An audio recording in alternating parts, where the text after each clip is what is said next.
Bonjour et merci de nous retrouver pour cette seconde conversation enchanteresse en compagnie aujourd'hui de Patrick Fishman. Bonjour Patrick. Bonjour. Alors, conteur, multi-instrumentiste, poète et écrivain, Patrick Fishman rassemble et partage des contes du monde entier depuis de nombreuses années. Passeur d'images, son œuvre consiste à révéler un imaginaire qui prend soin du monde. Attentif à la poésie et à la musicalité des mots, il a enregistré 16 albums et publié 15 recueils dans la prestigieuse collection des Contes des Sages aux éditions du Seuil. Au cours de ses voyages, il a tissé des liens amicaux et artistiques avec des peuples traditionnels, auprès de qui il a recueilli non seulement des légendes, mais également une parole de sagesse qu'il partage avec joie et simplicité. Dans son ouvrage L'homme naturé, publié en janvier 2019, il appelle à mobiliser les forces de l'imaginaire pour prendre soin du monde. Il renouvelle cet appel en 2020 avec l'Homélie des silencieux, dans lequel il cherche à réveiller notre sentiment de compagnonnage à l'égard de toutes les espèces vivantes. Pour lui, la forme poétique est une véritable résistance, car elle est cet amour profond de la nature tissé entre des mots fleurs, des mots arbres, des animaux et des homo sapiens. Alors, première question, justement, en référence à ces mots, Patrick. Dans votre parcours et dans vos œuvres, vous accordez une très grande attention à la poésie et au langage. Chez les peuples traditionnels que vous avez pu rencontrer, quelle est la place attribuée à ces éléments? Alors d'abord, il faut dire que tous ces peuples sont plongés dans la nature. Et il suffit de partager ces moments avec eux et on comprend, si vous dormez sous les étoiles, si vous prenez la pluie, si vous voyez la puissance de l'orage, alors vous êtes vraiment réveillé, vous n'êtes pas dans l'illusion, enfermé dans un bâtiment qui est dans une ville et entouré de postes de télévision qui vous manifestent sans arrêt cette illusion, justement. C'est ça qui est pour moi prépondérant, c'est qu'on est plongé dans un réel, mais dans un réel qui est en même temps un réel mystérieux. Et c'est donc cette intimité avec les grandes forces de la nature, cette intimité avec les éléments, avec tous les événements qui surgissent d'une façon synchronique quand vous êtes en train de penser ou quand vous êtes en train d'agir. Tout ça fait qu'il y a un langage naturel qui vient vous brasser. Et si vous vivez avec des gens qui vivent la même chose, ça forme une communauté qui ressent et qui pense pareil. Oui, pour répondre à votre question, la poésie, c'est justement la possibilité de, quand on est plongé comme ça, on sent une grande unité. Des souvenirs dans la steppe, par exemple, c'est une immensité. On voit à plus de 70 km, là-bas il fait beau, là-bas il y a de l'orage, là-bas il pleut. On est tout petit, on n'est presque rien, mais en même temps on est dans les bras du tout. Et ça, c'est vraiment la porte à la poésie. C'est vraiment la porte. C'est une présence au monde qui se passe de mots. Oui, alors c'est toujours paradoxal. Ça se passe de mots, mais ça appelle des métaphores. Parce qu'on a besoin de faire des représentations, on a besoin d'échanger avec les autres sur ce qu'on ressent. Mais le langage d'ailleurs des peuples premiers est très métaphorique. C'est vraiment un langage poétique. Pour donner un exemple, par exemple, ici c'est très prosaïque. On a une bouteille d'eau, par exemple, et puis on a une montre. Quand vous êtes plongé dans la nature, vous allez entendre, par exemple, la source du temps. Parce que vous avez de l'eau, parce que vous avez une montre. Et c'est ça la poésie, c'est la possibilité de rapprocher deux choses qui apparemment n'ont pas de rapport, mais le fait d'être dans la nature et dans l'unité vous amène à rapprocher ces choses et ça devient une expression poétique. Voilà, c'est assez mystérieux, mais c'est une véritable alchimie. Tout est langage. On peut être un anachorète, vivre en pleine nature, et puis on finit par comprendre le langage des oiseaux, le langage des arbres, etc. Alors, très récemment a été publié un nouveau conte des sages, les Ouais, contes des sages celtes. ouais. Alors déjà, il y a plusieurs dizaines de recueils de contes qui ont été publiés et je me suis dit: «C'est amusant de voir comme ce recueil contes des sages celtes arrive, assez tardivement finalement et on pourrait s'étonner un petit peu de le voir arriver si tardivement justement». Bah, il y a d'abord, les chemins sont sinueux, déjà. Moi, j'ai tout de suite été vers le monde amérindien, le nomadisme, le monde mongol, parce que je les connaissais bien. Mmh. J'ai toujours eu cette idée du monde celte, mais je ne m'étais pas assez plongé dedans. Et puis, c'est toujours pareil. Pour aller visiter les choses qui nous sont le plus proches, il faut parfois avoir été se balader un petit peu. Mais le monde celte, c'est notre peuple premier à nous. Il y a des choses très voisines, hein, parce que c'était un peuple effectivement immergé, lui aussi, dans la nature, avec des grandes figures tutélaires qui étaient des grands cerfs, enfin, tout un bestiaire, toute une symbolique qui peut être vraiment, qui résonne avec tout un tas d'autres traditions. Justement, dans ce recueil, vous évoquez les bardes, vous vous revendiquez vous-même barde. Alors cette série de vidéos, justement, va chercher à creuser cette notion de bardisme et pour vous, qu'est-ce qu'un barde? Et est-ce qu'il est encore possible de l'être, tel que les anciens l'étaient au XXIe siècle? Alors d'abord, je ne me revendique pas barde. Je n'ai jamais dit que j'étais barde D'accord. pendant très longtemps. Quand j'ai senti que ça venait, je disais que j'étais chanteur de légende. Les yeux des gens sortaient, je demandais ce que c'était. Voilà. Mais c'est en Mongolie, lorsque j'ai été parmi les bardes et que j'ai pu raconter, j'ai pu chanter à l'opéra d'Oulan-Bator, j'ai fait je suis intervenu, j'ai raconté sous les yourtes, et c'est eux qui m'ont dit ben, t'es un barde. Et donc, comme j'ai été nommé par mes pères, Mmh. je me suis permis à ce moment-là, mais c'est assez récent. C'est pas pour moi une étiquette, c'est comme si j'avais reçu, comme dans le conte, la chemise de l'homme heureux. J'ai reçu la chemise de mes pères. Et voilà, mais je revendique pas. Euh, voilà. Mmh. Alors, Bard, c'est quoi? Moi, dans mon cheminement, j'ai commencé à 12-13 ans à faire de la poésie, à jouer de la musique, à faire des chansons. Et puis, je me disais petit à petit, bah, j'ai plein de cordes à mon arc. Et puis, j'ai découvert, quand j'avais une vingtaine d'années, progressivement, j'ai découvert que c'était une tradition. C'est-à-dire que ce n'était pas plusieurs cordes à mon arc, c'était simplement que j'avais des flèches avec le même arc. C'est donc une tradition où on chante, on fait de la musique et on raconte. Et tout cela, alors, si on a la chance d'être constitué pour ça, parce que c'est pas évident. Il y a des gens qui racontent très bien, mais qui ne peuvent pas faire de la musique, qui ne chantent pas. Bon. Moi, j'ai eu la chance d'avoir ces trois choses-là, trois en un. Et puis voilà, j'ai découvert ensuite, c'est tout un chemin que. Et ce chemin bardique, bien sûr qu'il est toujours valable aujourd'hui. Dans la tradition celte, par exemple, ce qui fonde un barde, que je m'en souvienne bien, c'est d'abord le parler avec finesse.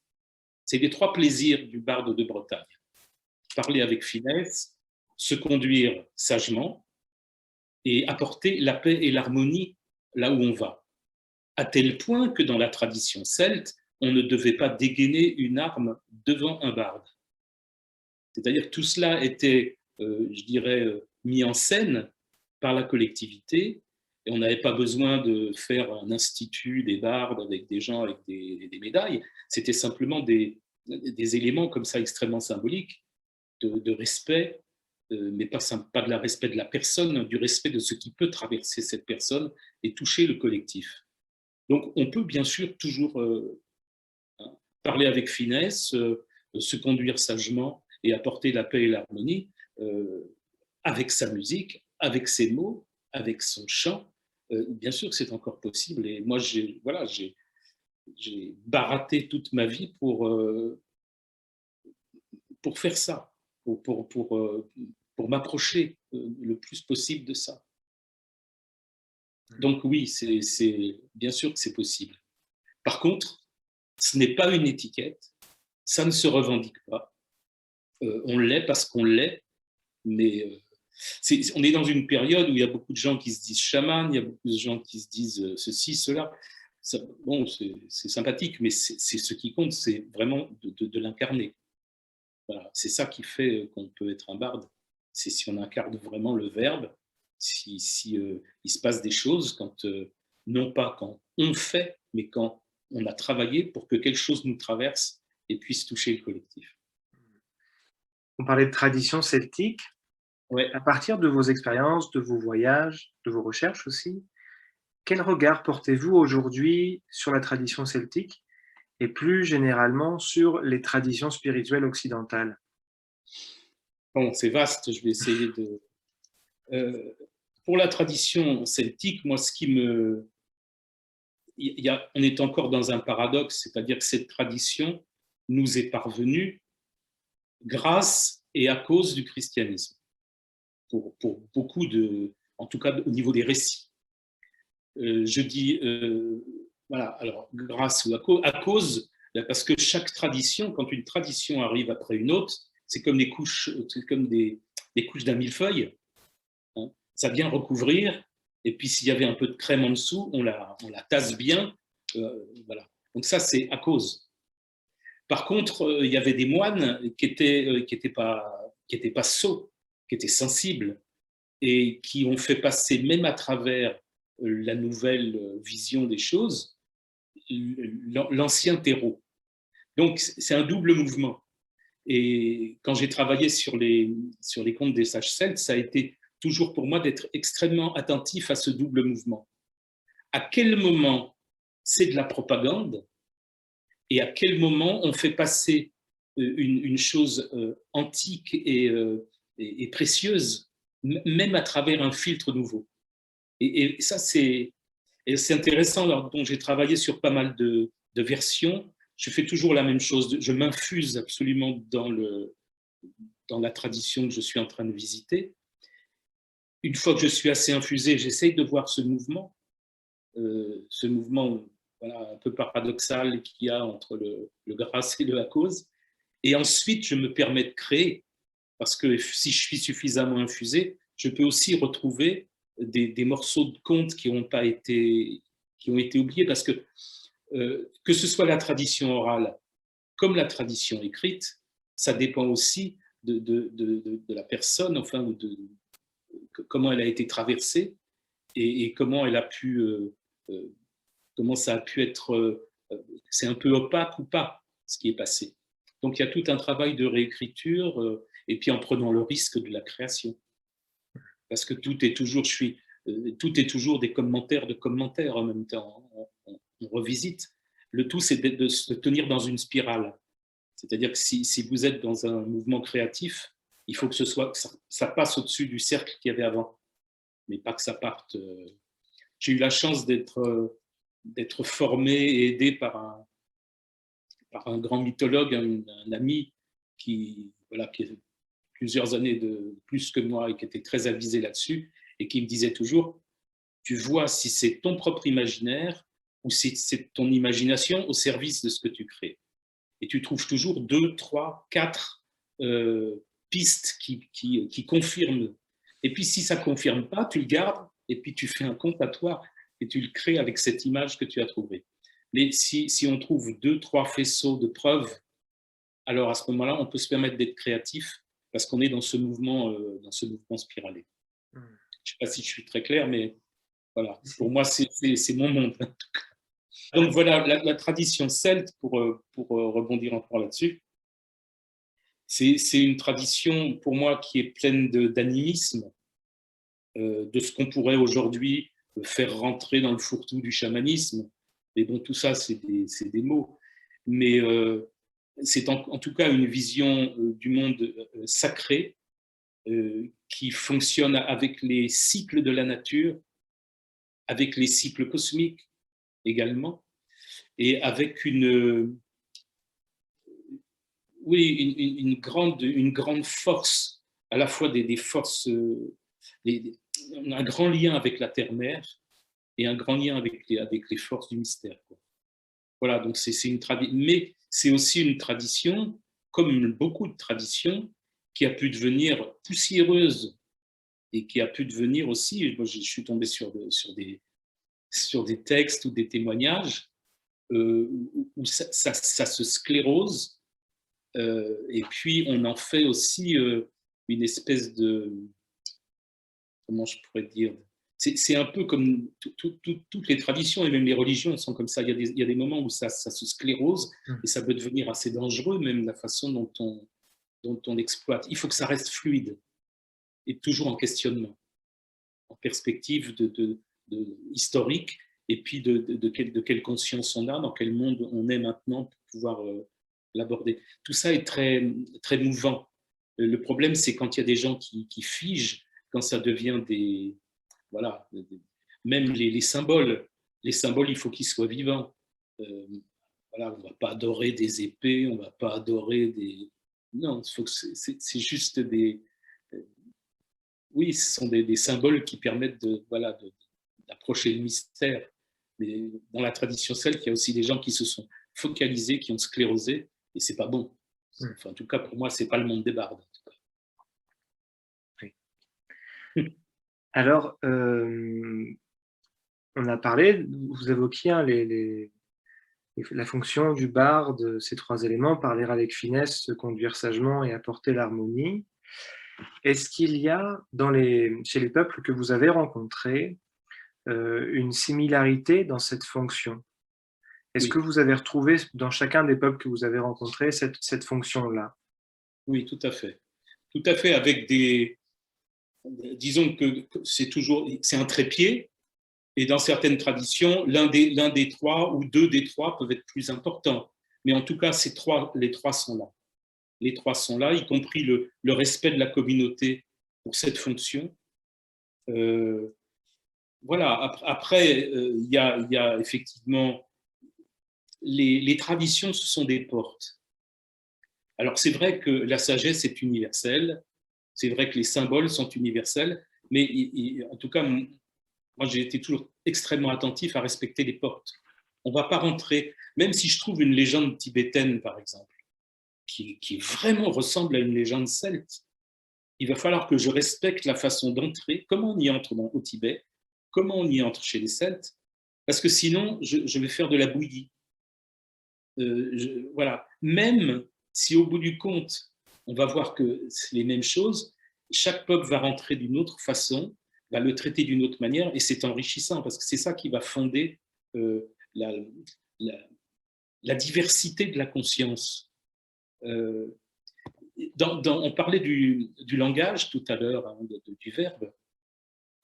Il y a beaucoup de penseurs qui ont attribué le nombre de langues à une espèce de... un peu comme la tour de Babel. Hein, c'est-à-dire que bah voilà, l'unité se perd et les langues se multiplient. Et c'est le contraire. C'est-à-dire que on le voit bien avec l'anglais commercial. Quand une seule langue va devenir une espèce voilà, de pyramide, à ce moment-là, c'est le contraire qui se passe. Il n'y a plus d'unité.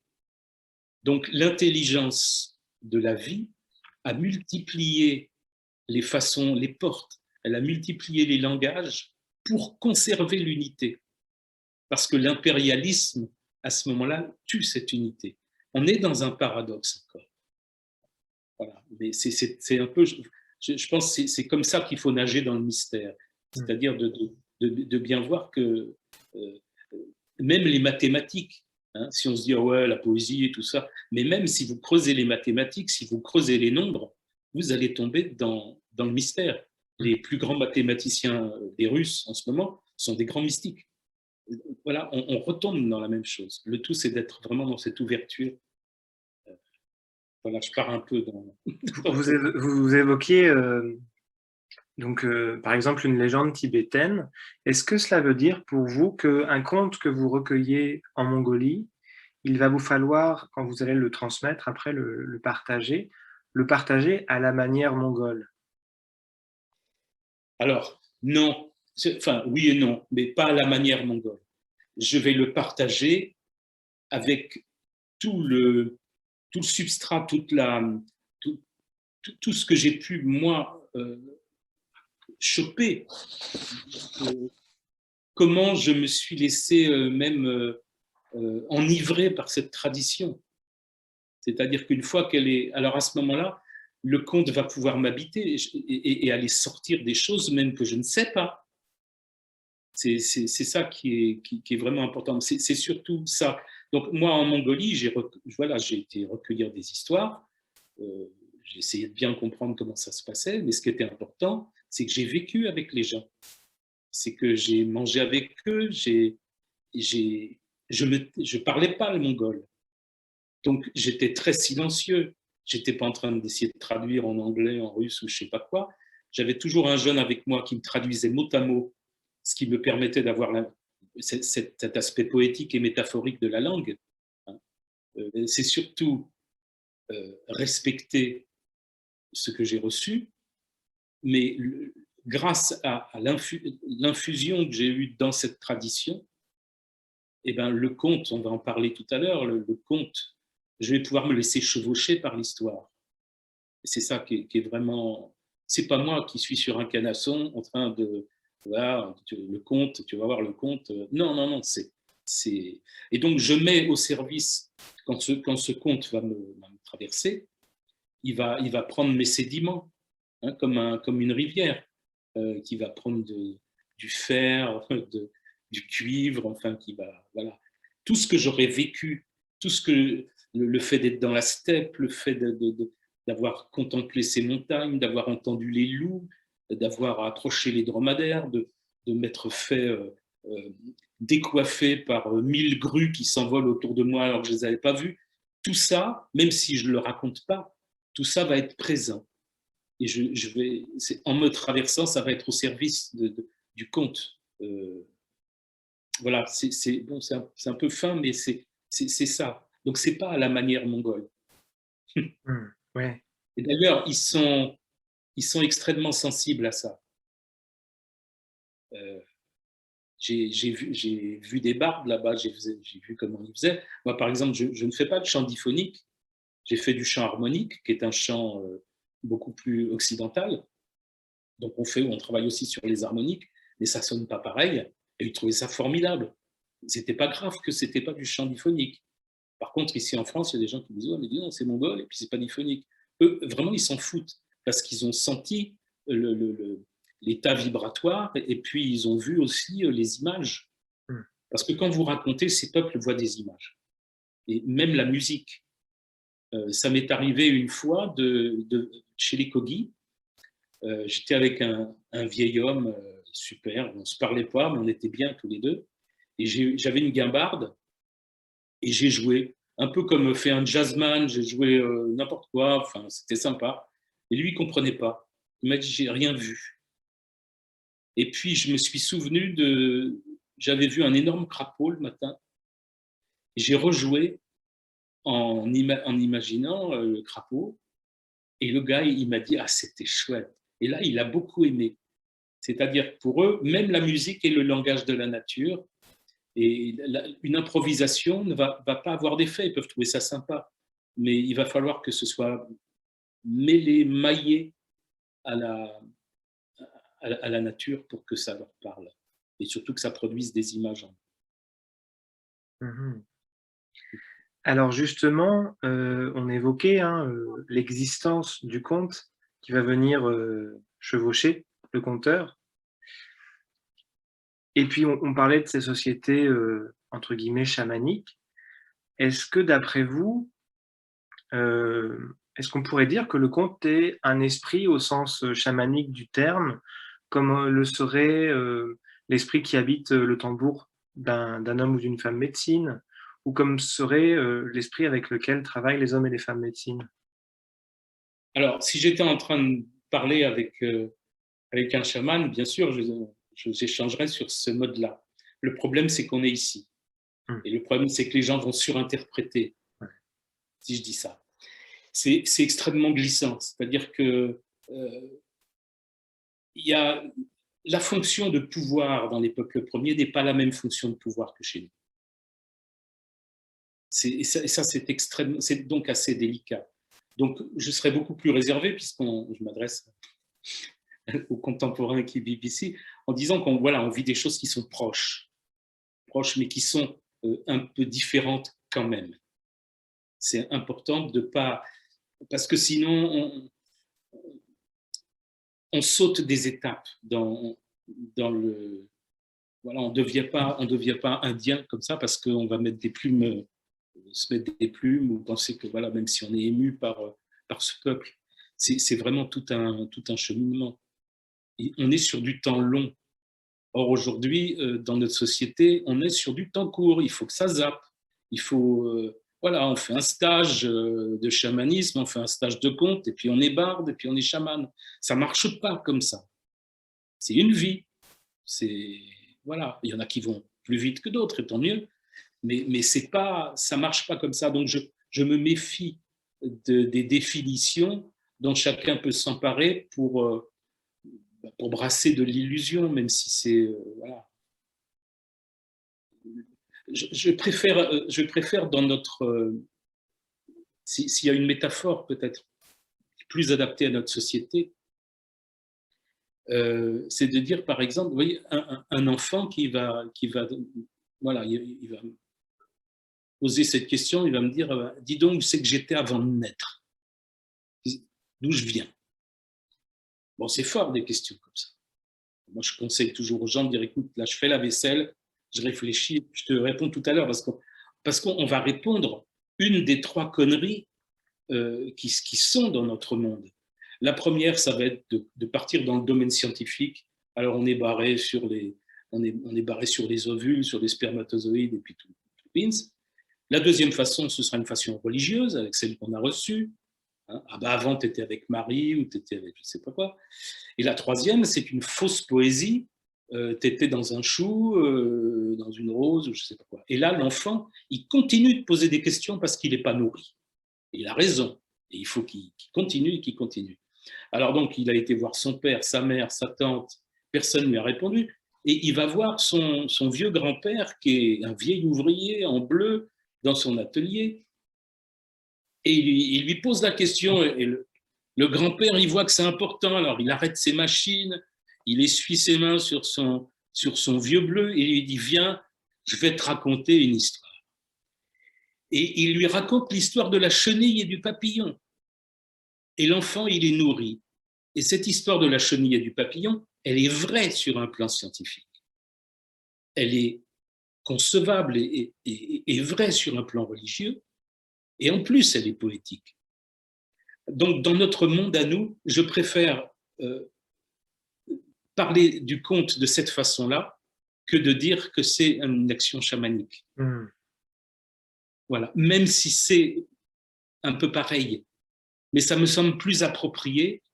Et puis ensuite, après, quand on aura décrassé tout un nombre de croyances, et puis surtout quand on aura dégonflé nos égos, on peut effectivement en venir à échanger des choses sous une forme qui paraît plus traditionnelle.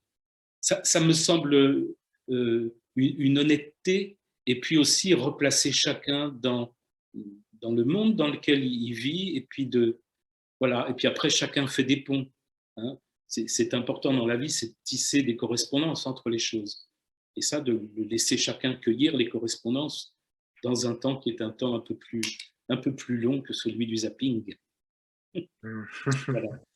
Alors justement, par rapport à cette notion de temps et de patience que vous évoquez, cette nécessité d'être patient, de vivre sa vie, de prendre le temps de vivre sa vie, vous utilisez le terme de barater, en disant notamment qu'il est nécessaire au conteur de se faire barater par le conte. Est-ce que vous pouvez nous en dire plus sur ce terme-là, et est-ce que vous pouvez nous dire en quoi est-ce que vos voyages et vos rencontres avec les peuples traditionnels ont participé à ce baratage? Alors, en fait, il y a deux questions en une. La première, c'est le conte lui-même qui barate, c'est-à-dire que, voilà, tout d'un coup, on ne sait pas pourquoi, on est attiré par une histoire. Elle nous plaît. Et puis en la travaillant, cette histoire, c'est là qu'elle va nous barater. C'est-à-dire que non seulement on commence à, en s'imprégnant petit à petit, à y voir des dimensions incroyables sur le plan de l'universalité, sur le plan de qu'est-ce qu'on peut communiquer aux autres, qu'est-ce qui est contenu sous cette forme, et puis aussi sous sa propre psyché.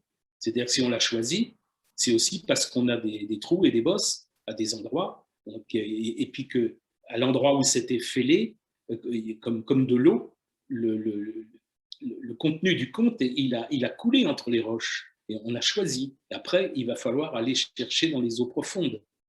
Donc ça, c'est le baratage, c'est déjà une forme de baratage, c'est celui qui va toucher notre propre psyché, et aussi cette psyché universelle.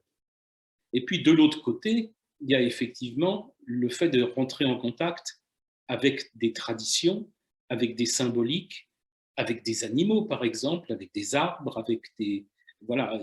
Et là, ça aussi, ça barate.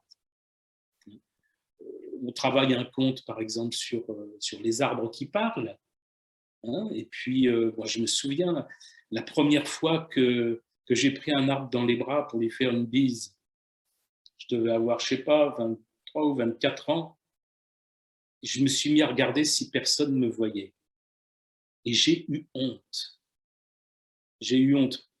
Beaucoup plus honte vis-à-vis de l'arbre, du fait que je regardais si on ne me regardait pas, que j'aurais eu si quelqu'un me voyait en train d'embrasser l'arbre. Ça fait partie de l'apprentissage. C'est ça, se faire barater. Tu veux raconter une histoire d'arbre? Et juste à ce moment-là, je visite des gens, et puis il y a des synchronicités. Les gens me disent, ouais, on n'a pas pu enlever cet arbre au-dessus de la maison, on dit qu'il nous protège, par exemple. Il y a des tas de choses comme ça qui arrivent. Ça, c'est la nature répond. J'ai eu ça en Mongolie. J'ai voyagé avec un géant qui était petit-fils de chaman et fils de dirigeant communiste. Ça faisait un mélange extraordinaire de socialisation et en même temps d'ouverture au monde. Et il me disait des contes le matin. Et souvent, il m'arrivait des trucs dans la journée qui étaient en synchronicité avec le conte qu'il m'avait raconté. La nature répond. Moi, je prends toujours cette idée. C'est pour ça que ici, dans le monde occidental, on va tout de suite tomber dans des théories fumeuses. Je ne dis pas que c'est... Moi, je suis plutôt ouvert au mysticisme, à tout ça, mais je suis très fermé aux théories fumeuses. C'est-à-dire que quand je suis dans ma pièce, là où j'ai tous mes instruments de musique, que je suis en train de chanter, et tout d'un coup, il y a la mandoline qui me répond, je sais que je suis sur la même longueur d'onde. Ça, et c'est poétique, c'est beau. Mais aller élaborer, c'est ce que nous faisons, toute une théorie sur le rapport entre la voix et la... C'est ce qu'on fait en général. Et on tombe à ce moment-là dans le piège du mental. Alors, pour répondre à cette question, les peuples premiers ne tombent pas dans le piège du mental. Ils accueillent. Il y a un enfant qui naît au moment où un corbeau croasse chez les Indiens des plaines. Et ben, le petit, on va l'appeler corbeau qui croasse. À ce moment-là, il y a la tante qui dit, oh, bah, dis donc, quand le petit a poussé son premier cri, il y a un cerf qui boitait qui est passé dans la prairie. Et on appelle le gamin cerf boiteux. C'est toute une vision du monde qui est extrêmement maillée à la nature et au ressenti de la nature. Voilà. Justement, vous évoquiez le fait de prendre un arbre dans ses bras pour pouvoir voilà, ressentir sa présence. Et puis, vous évoquiez le fait de se retourner, d'être gêné, de regarder si personne ne regarde autour. Dans l'Homélie des Silencieux, vous écrivez « Et si nous nous souvenions, si les contes étaient faits pour nous rappeler qui nous sommes, non pas des êtres environnés, mais des êtres de la nature ».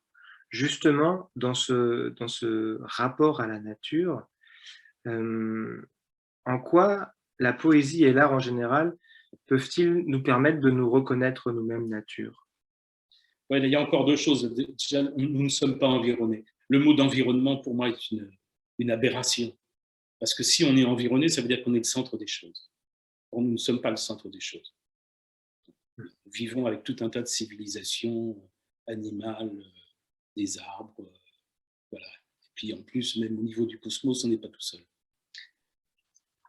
C'est-à-dire que si la poésie et l'expression artistique, pour moi, c'est le langage de la nature, qui s'exprime aussi, bien sûr, à travers une culture, des expériences. Mais il n'y a pas de... C'est le pont, disons. On va dire que c'est le pont. Donc, il y a une intimité qui est extrêmement forte. Et j'en parlais au début de notre entretien, c'est cette idée métaphorique. C'est-à-dire qu'on ne peut pas parler d'une chose en l'analysant, on peut la partager en dansant avec. C'est vraiment une... Et la poésie, c'est justement cette façon de pouvoir danser avec les mots, c'est de danser avec le mystère, c'est peut-être, je dirais même, de pouvoir jongler avec le mystère, la poésie. C'est-à-dire comment on s'y prend. Et c'est sans fin. C'est sans fin parce que c'est à chaque fois le moment où on est, c'est dans quelle culture on baigne, dans quel état d'esprit on baigne. Et voilà, il y a toujours cette... la poésie, pour moi, c'est vraiment ça. C'est vraiment le langage de la nature. C'est cette unité qui fait qu'on rapproche des choses qui apparemment n'ont pas à faire entre elles. Et le fait de les rapprocher, ça crée une image dynamique qui nous met en phase avec les grandes forces du monde. Voilà, bien sûr, ce que je dis, c'est des mots, il faut le vivre. Voilà, ça aussi, c'est un peu ça aussi, c'est-à-dire que la limite de la poésie, c'est quand la poésie commence à s'expliquer. Ce que je suis un peu en train de faire, parce que pour répondre à la question, mais ça se vit. Quand les femmes aborigènes se mettent à raconter aux graines le mythe des graines pour que celles-ci puissent repousser parce que l'année a été mauvaise, on baigne dans la poésie, on baigne dans une forme de magie, mais on ne va pas demander à ces femmes d'expliquer en quoi les mots et comment ils sont agencés font que les graines vont pouvoir repousser l'année d'après. Pour elles, c'est évident, c'est-à-dire que ça doit être manifesté. Dans l'homélie des silencieux, dans l'homme naturé, je reviens beaucoup sur cette notion que nous sommes la voix de la nature, nous sommes la voix des animaux muets, mais que ce que j'essayais de dire dans l'homélie des silencieux, c'est que nous ne sommes plus dans les temps orphiques, où Orphée, comme les peuples traditionnels, ils baignaient tellement dedans qu'ils pouvaient le faire. Maintenant, on est tellement devenus sourds, il faut nous taire pour entendre la nature et être à nouveau capable d'être la bouche de la nature et la voix des animaux. Mais la phase actuelle, et c'est difficile dans notre phase actuelle parce qu'on voit bien qu'on est en pleine accélération. Il n'y a qu'à voir cette histoire de pandémie. On voit bien qu'on est plongé dans une accélération du temps. Ça ne va pas s'arrêter comme ça. Hein.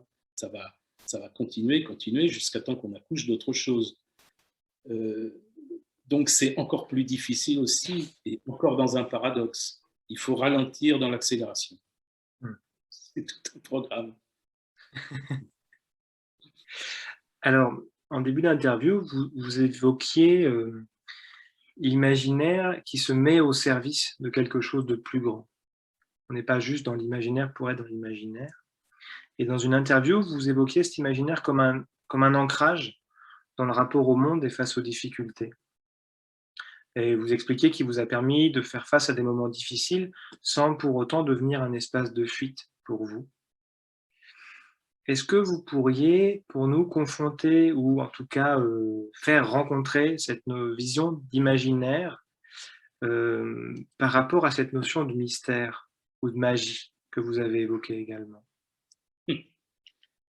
Bah, oui, pour moi, dans ma propre histoire, parce que ça commence comme ça, l'imaginaire, ça a été pour moi une colonne vertébrale. Mais je conçois très bien que pour certaines personnes, ça puisse être, ils ont l'impression de se perdre. Ils ont l'impression que tout est possible. Parce que quand on dit tout est possible, on peut avoir du mal à choisir.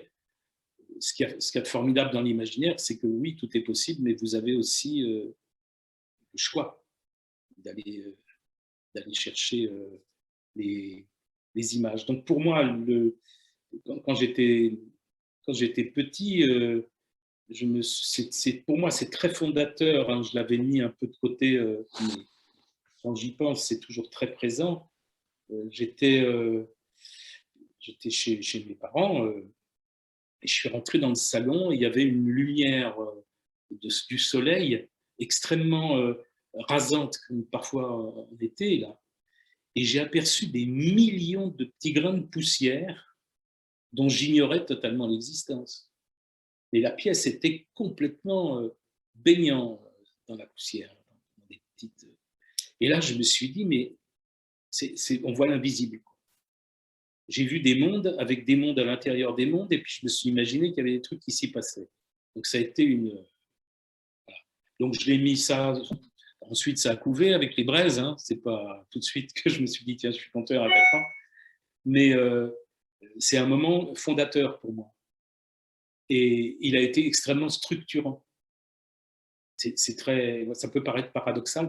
Ça, je comprends que ça peut paraître paradoxal pour certaines personnes.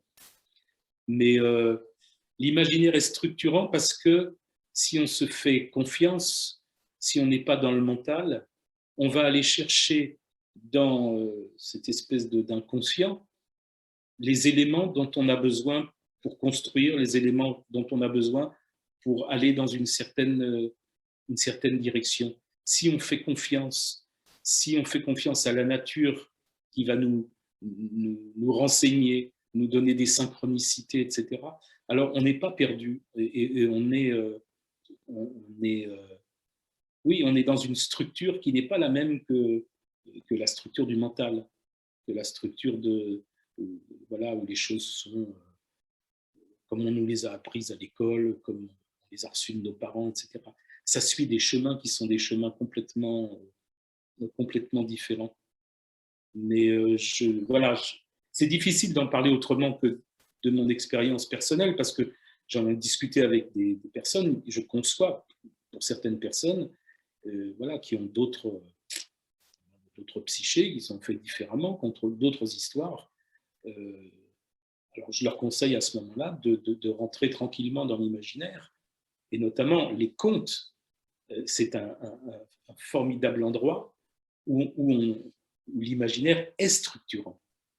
C'est-à-dire que c'est pour ça que les psychanalystes et tout ça se sont beaucoup emparés des contes, même si ils finissent par les abîmer en ne voyant qu'une certaine richesse, un certain type de richesse. Parce qu'en fait, c'est multidimensionnel, un conte. C'est vraiment... je parle de contes profonds, quoi, de contes qui sont... Et voilà, donc peut-être je pourrais dire ça, enfin, j'ai expliqué pour moi ce qui était structurant, c'est aussi avec ma propre histoire, et ce qui pourrait être, pour répondre à cette question, ce qui est structurant pour tout le monde, c'est la structure d'un conte. Mais en essayant de ne pas l'analyser, c'est-à-dire en essayant de faire en sorte que ce ne soit pas le mental qui soit en train de se dire « ah oui, là, c'est fait pour ça », etc. Non, en laissant les images venir nous toucher. Et c'est pour ça qu'un conteur ou une conteuse doit complètement lâcher toute attente quand il raconte.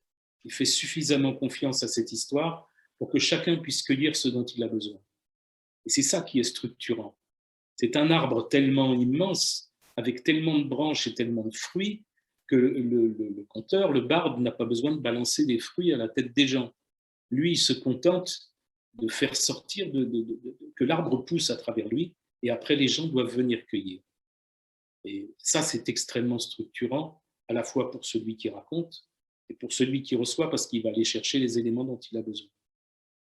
c'est difficile pour moi de répondre sur cette notion de structure sans me mettre à ciseler avec le mental. Et à ce moment-là, en tout cas, c'est pas le rôle d'un barde.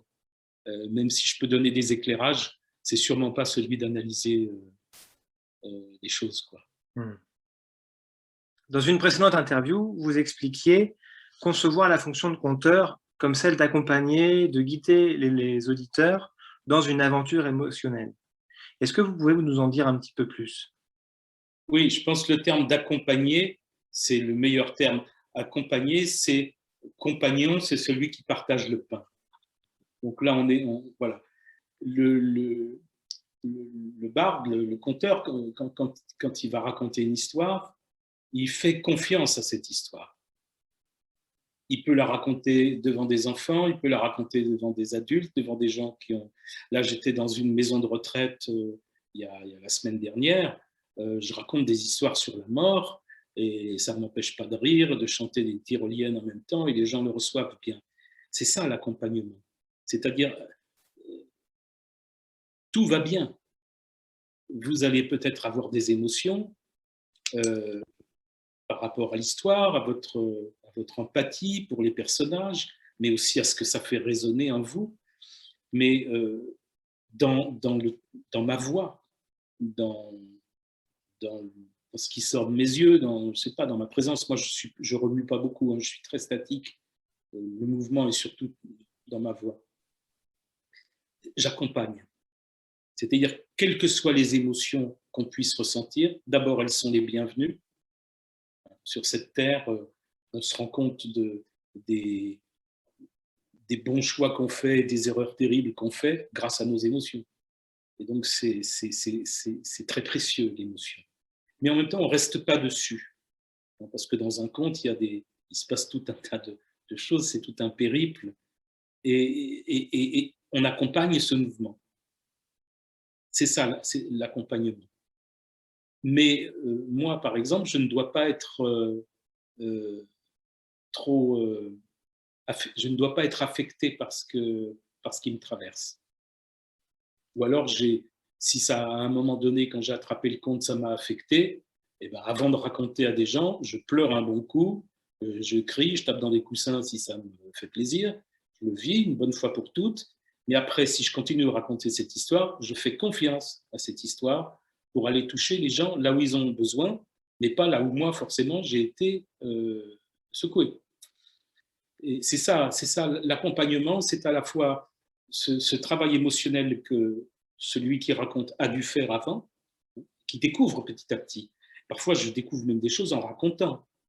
Je peux avoir une émotion en racontant, mais tout de suite, je la laisse. J'irai la voir tout à l'heure. Je n'ai pas à emmener les gens dans mon propre émotionnel.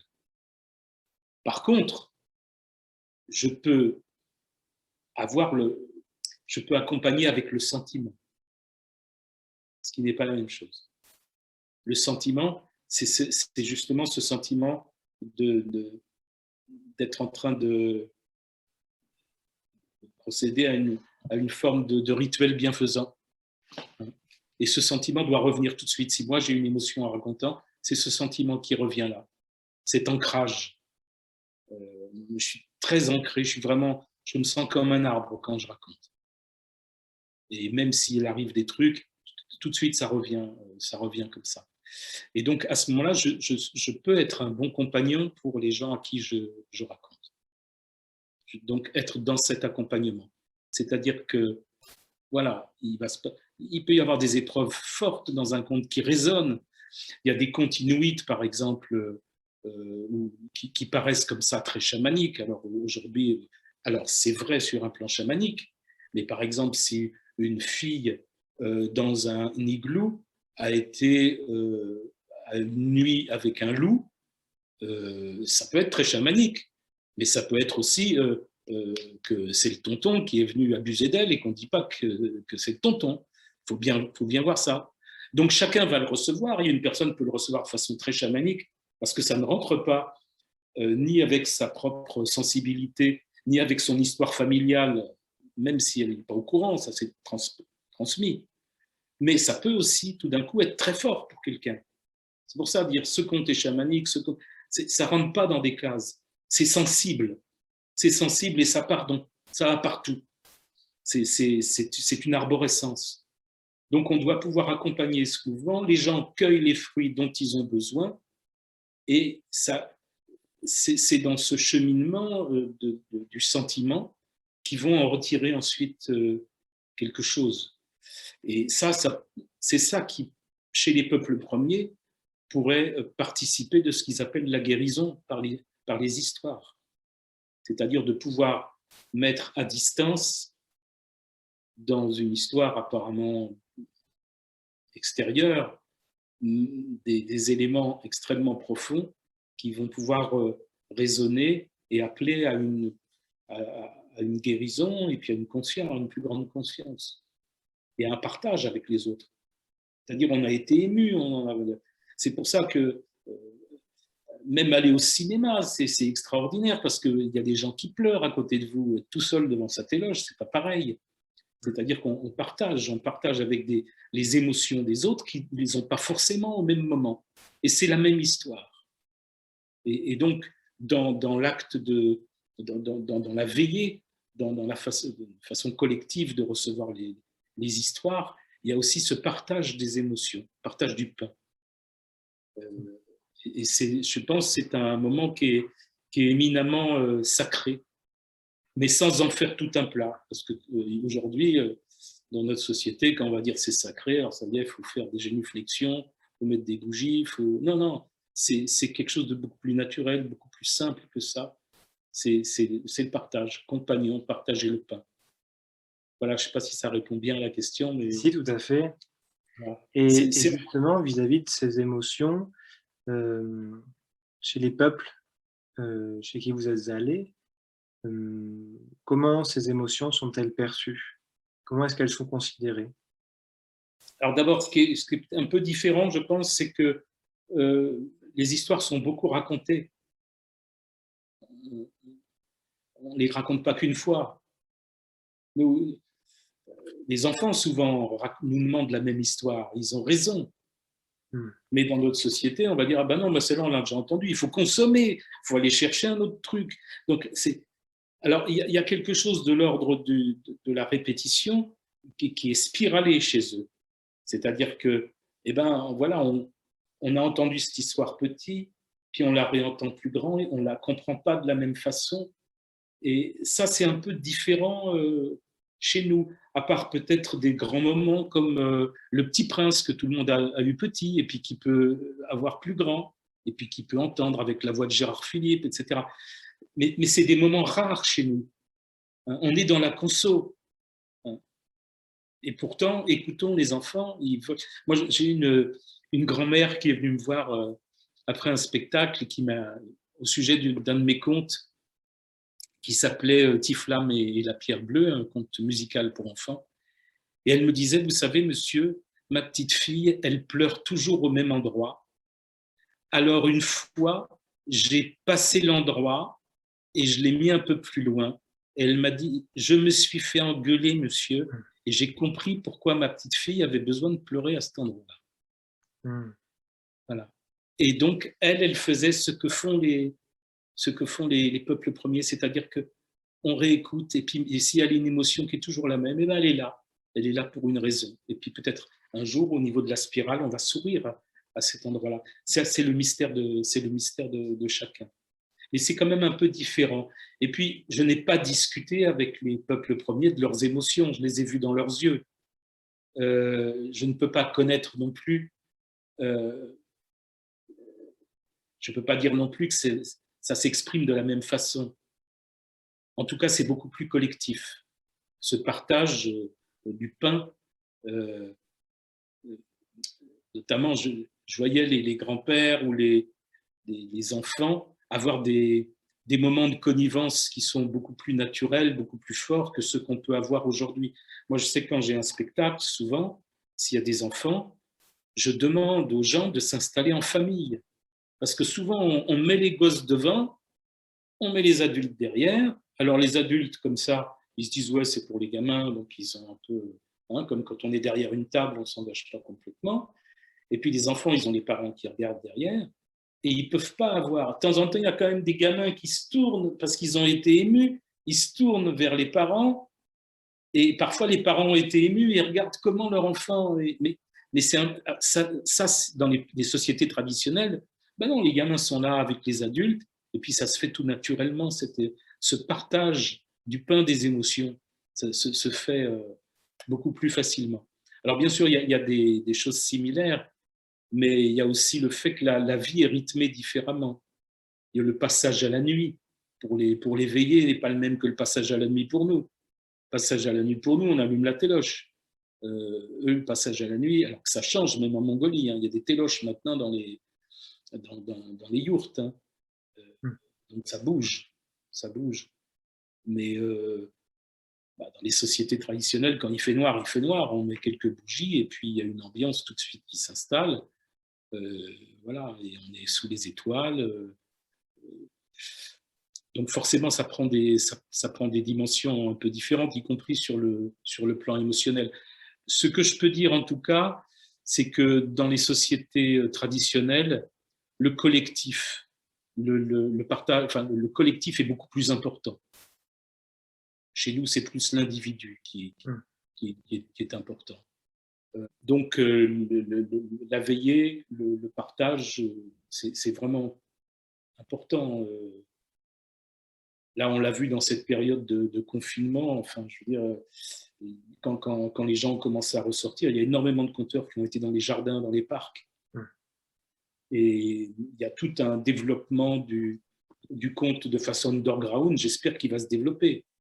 Hein, plutôt que d'aller foutre des masques dans des salles et de montrer un pass sanitaire, il faut que ça se fasse, et je le dis ouvertement, il faut que ça se fasse par en dessous, ailleurs, là où il y a de la vie, dans la nature, comme faisaient les Juifs pendant les pogroms en 1905, on allait danser dans les caves, alors que c'était interdit de se réunir. Voilà, il va falloir retrouver c'est ça, introduire du nous dans le jeu, c'est vraiment ça. C'est la possibilité que, à travers même, on peut traverser ce chaos en partageant le pain, et le pain des émotions. Alors, on parle d'émotion, on parlait aussi tout à l'heure de guérison. D'après vous, en quoi est-ce que la poésie peut-elle être porteuse de guérison? C'est un grand mystère. Je ne sais pas en quoi elle peut être porteuse. En tout cas, c'est l'une des merveilles que la nature a produites, qui est extrêmement bienfaisant pour l'être humain. Voilà, en tout cas, ça marche. Je pense que là, je l'ai vu partout dans les sociétés traditionnelles. J'ai eu la chance de jouer plus de 30 fois en maison d'arrêt. Je l'ai vu auprès des détenus, des gens qui sont coupés de toute source de propositions artistiques. En quelques instants, vous avez des caïds qui sont en train de barrer dans le monde imaginaire. Vous avez qui pleurent, c'est extrêmement puissant. Pourquoi? Parce que ça touche. Donc c'est un peu la question de l'émotion qu'on a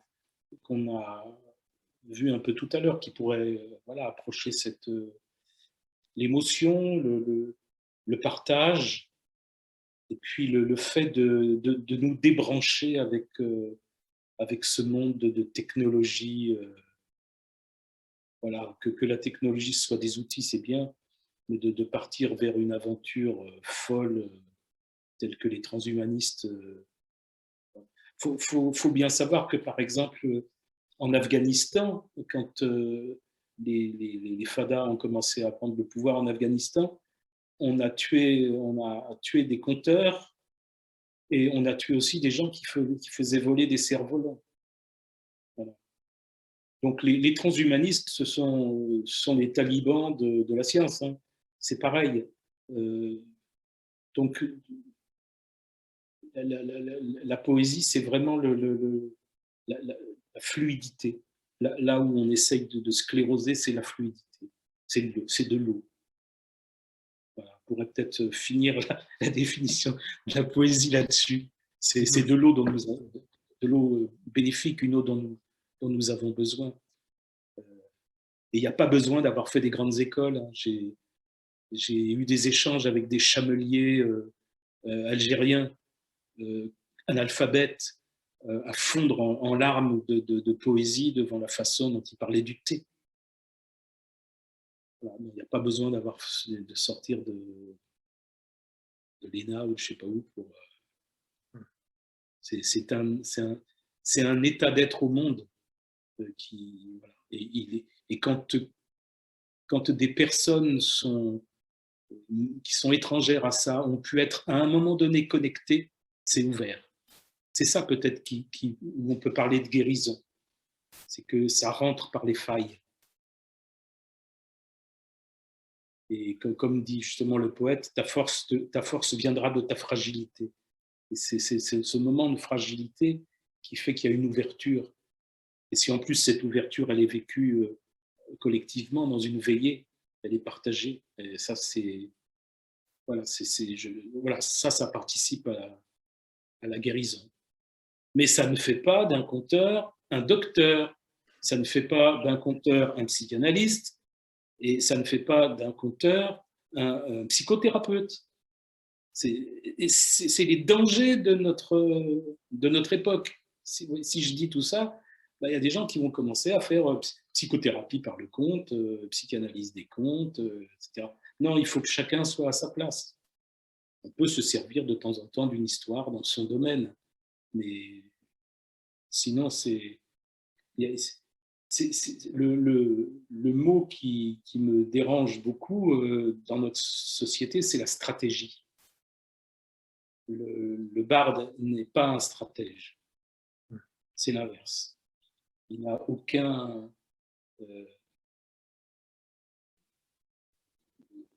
désir que les gens... ça n'a aucun rapport avec la manipulation, aucun. C'est une absence. C'est le conte. C'est pour ça que je dis qu'il faut être chevauché par l'histoire. Et moi, j'ai été contacté pas mal de fois par des gens qui se servent du conte d'une façon stratégique, que ce soit en entreprise, que ce soit dans le domaine de la psychothérapie. Non, si ces gens voient de la profondeur dans des contes et qui pensent qu'à un moment donné, c'est bien de raconter une histoire, il faut qu'ils le fassent. Mais ça ne doit pas devenir un élément de stratégie. Ça ne peut pas être un élément de stratégie. Alors, c'est ça la poésie. La poésie, elle échappe. L'imaginaire et la poésie doivent toujours avoir un coup d'avance par rapport aux stratèges. Donc aujourd'hui, par exemple, face aux transhumanistes, à tout ça, il faut qu'on soit capable d'inventer un monde auquel ils n'ont pas pensé. Il faut qu'on ait un coup d'avance. Et l'imaginaire a toujours un coup d'avance. Alors, on parlait d'actualité, vous parliez un petit peu de conte underground. Quels sont vos projets à venir? Donc, on l'a dit, récemment ont été publiés les contes des sages celtes. Mais quels sont vos projets pour l'été et puis pour la fin de l'année? Voilà, déjà dans les choses qui sont déjà réalisées, là j'ai un travail avec le peintre Thierry Lambert, qui était le peintre fétiche de Michel Butor et qui a travaillé sur l'amabié. L'amabié, c'est une divinité, une apparition dans le monde japonais qui vient lorsqu'il y a des épidémies et dont l'image est bénéfique. Donc j'ai fait tout un travail, là non pas de conteur, mais de poète, autour de 60 œuvres.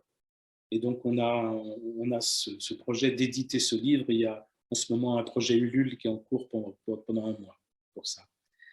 J'ai aussi un conte musical avec mon vieux complice, pas vieux, mais mon complice, Christian Zagaria, grand compositeur, musicien avec qui je travaille depuis plus de 30 ans, et puis une illustratrice, Laure Ketfa, qui voilà, sur un conte musical qui va être à la fois en album, livre et en disque, et qui s'appelle Le Garçon Musique. Et c'est un conte qui est assez précieux en ce moment, En 2 mots, c'est l'histoire d'un enfant qui vit dans un monde qui risque les foudres du transhumanisme comme celui dans lequel nous sommes. Et son grand-père lui raconte un conte qu'il va porter en bandoulière. Et il va lui arriver, on va suivre à la fois le conte du grand-père et en même temps les épreuves qui lui arrivent et comment ces épreuves résonnent avec le conte qu'il a reçu du grand-père. Et il va finir par traverser tout un tas d'épreuves, notamment avec les mange-mondes qui sont des êtres qui essayent de l'empêcher de poursuivre son chemin. Et il va arriver dans un endroit où tous les enfants qui ont pu traverser avec un conte en bandoulière sont arrivés. Un endroit qui est un endroit de veillée, un endroit de fête et de joie où on partage le pain, justement. Donc ça va sortir en septembre. Voilà, l'enregistrement a été fait, les images aussi. Maintenant, c'est de la mise en page avec l'éditeur. Voilà, donc ça, c'est... Et sinon, j'ai un projet qui s'appelle « Et je suis tout », qui avait été mené à bien juste avant le confinement avec une contrebassiste et un violoncelliste. Et c'est l'idée que « Et je suis tout ». Voilà, c'est un peu de ce qu'on a évoqué. Donc c'est un conte musical aussi. Donc on va reprendre cet été. Et puis pour l'année prochaine, j'écris un livre sur ce que c'est que l'aventure bardique, justement. Et ce que c'est qu'un barde aujourd'hui, avec toutes mes expériences. Et ça paraîtra l'année prochaine aux éditions Aluna, vraisemblablement en juin. Voilà pour les nouvelles. Voilà, et puis pour les projets en général, je suis vraiment en questionnement. Je participe aussi à une aventure qui s'appelle les Mariannes des collines, avec une centaine de peintres ou d'auteurs autour de l'idée de la Marianne, mais la Marianne qui a inspiré la Révolution, c'est-à-dire c'était une guérisseuse en fait, il y avait des chansons, c'était une guérisseuse, plutôt que reprendre un peu la forme qu'elle a aujourd'hui. Et puis l'idée aussi que c'est pas Paris qui dirige tout, et que c'est aussi la Marianne, elle peut aussi se promener dans les campagnes.